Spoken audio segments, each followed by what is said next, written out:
Meron tayong laptop dito guys, no? Pakita ko sa inyo yung troubleshooting nito. So, basic tuturo ko sa inyo paano i-troubleshoot to. Power on natin, no?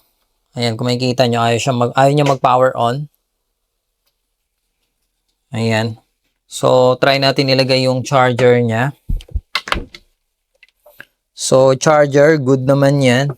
Meron siyang light indicator and good po yung charger niya. 20 volts po yung output niyan. Tinester ko na rin, no? So, wala talaga siyang power, guys. So, bubuksan natin.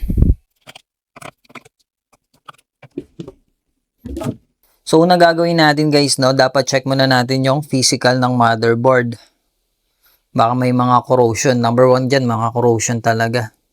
So, kapag wala, tanggalin na natin yung CMOS battery. Yung battery na to, battery pack. Okay. So, subukan natin tanggalin tong keyboard.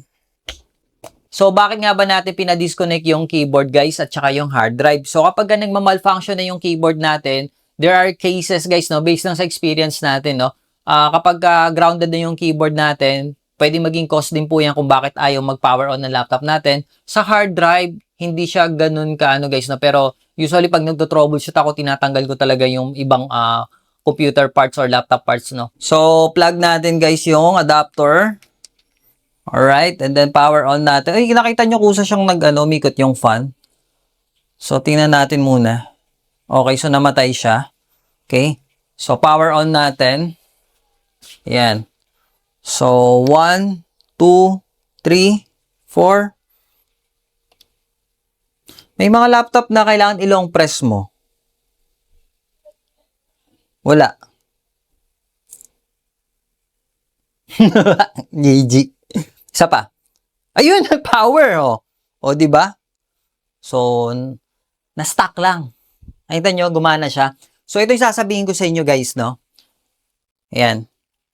So, kapag hindi po natin nagagamit yung isang bagay, di ba kasabihan yan madalas? Ano nangyayari? Di ba? Sampulan ko kayo. Yung asawa nyo, si Mrs., pag hindi nyo ginagamit yan, ano mangyayari sa kanila? Hindi ba nagtatamlay? Nalulungkot? Ayun, nagbukas na.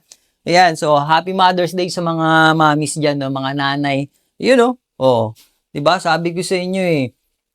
So, bali yun lang yung troubleshoot na ginawa natin, guys, no? Tinanggal lang natin yung CMOS battery, tapos yung battery pack, yung hard drive, tapos yung keyboard natin. So, tinanggal lang natin, tapos balik. Ganon din naman troubleshoot sa mga sa mga desktop na ayaw magbukas, di ba?